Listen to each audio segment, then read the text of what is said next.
Wanaopendekeza katiba mpya wametilia mkazo utekelezaji wa rasimu ya Warioba na si kutumia katiba pendekezwa iliyokuja kuandikwa na bunge la katiba baada ya upinzani na wanaharakati kutoka Tanganyika na Zanzibar. Ananilea Nkya, mwenyekiti wa jukwaa la katiba, anasisitiza rasimu ya Warioba iliangazia takriban masuala yote wanayopendekeza, ikiwemo haki ya umiliki wa ardhi, haki za kibinadamu na uhuru wa kujieleza. Kwa maana hivyo watatangaza kwamba kuwepo na sheria sasa ya kuweza kumalizia mchakato, kwa sababu sio kwamba unaanza, unamalizia, kwa sababu wananchi wanataka ile rasimu ya katiba ya Warioba iwepo. Kwa hiyo wanaweza kaangalia kwamba kule kwa Warioba kulikuwa na kitu gani ambacho hakikuwekwa kwenye ile katiba pendekezwa. Na kwa hiyo ikifanyika labda na kamati of experts wakaangalia, alafu lakini hata kama ile ya Warioba ilikuwa haina vitu vingine vingi, tukaangalia pia ni kitu gani ambacho kinaweza kuongezewa leo. Kwa hiyo inawezekana kwa kufanya hivyo, lakini sio kwamba kurudi tena na kuanza kuhoji tena wananchi, kwa sababu tayari kwa Warioba tulitimia billions of Tanzanian shillings ambazo walifanya tafiti mbalimbali ambazo tunataka katiba aina gani na wamejaribu. Sasa vile vitu ambavyo havijawekwa vizuri kwa katiba kwa Warioba kutokana na experience ambayo tunaendelea kupata na mambo ya teknolojia, hapo tunaweza kuongezea. Kwa hiyo mimi kwangu kuniuliza ndio hapo. Kwa hiyo political will kwamba hiyo ndio inatakiwa iwe ya kwanza kabisa, kwamba kuna mtu anataka kuona kwamba tuna katiba mpya.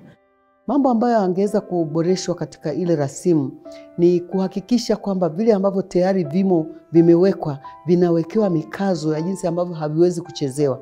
Kwa mfano, kuna sehemu ya haki za binadamu ambapo kwenye ile sehemu ya haki za binadamu imezungumziwa kwamba haki za binadamu zitalindwa, haziwezi kubadilishwa bila kwenda kwa wananchi.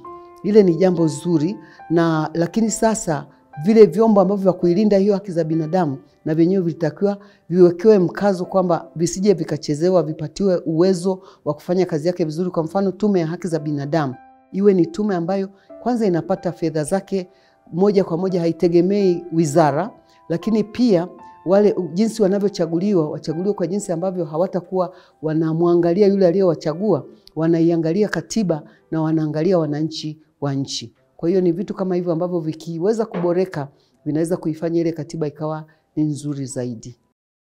Kwa upande wake, chama cha mawakili Tanzania TLS kupitia rais wake Boniface Mwabukusi kimeahidi kutoa ushauri wa kisheria kwenye mchakato mzima na kuhamasisha umma umuhimu wa katiba mpya. TLS tuna wajibu mkubwa.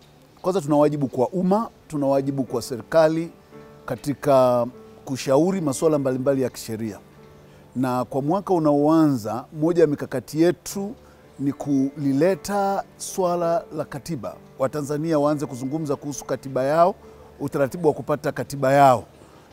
Watanganyika wazungumze wanataka nini, Wazanzibari wazungumze wanataka nini, ili mwisho wa siku tuwe na muungano ambao una afya, muungano ambao umetokana na watu wenyewe.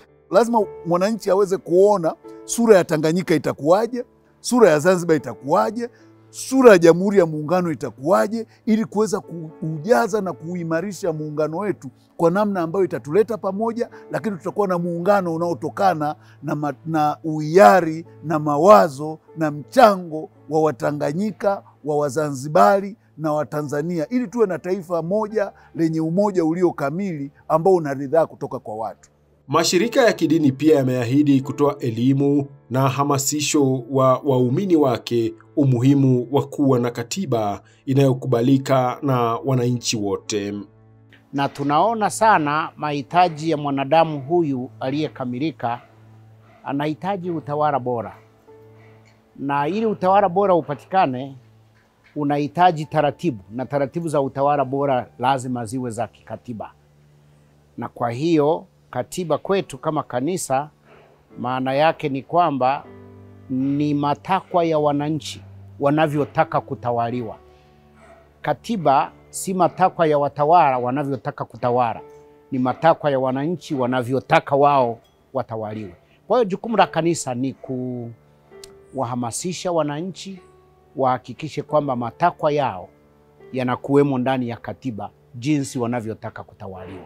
Hilo ni moja. Lakini jambo la pili ni kuwaelimisha pia watawala, viongozi wetu waone kwamba katiba inawasaidia wao zaidi kuliko inavyowasaidia wananchi, kwamba unapokuwa ukiwaongoza watu kwa kufuata katiba, wewe unayewaongoza unajisikia vizuri kwa sababu unawaongoza kwa taratibu zilizowekwa, si kwa taratibu ulizoziweka wewe. Mjadala uendelee kujenga taifa lenye umoja, madhubuti na haki na usawia kwa wananchi wote.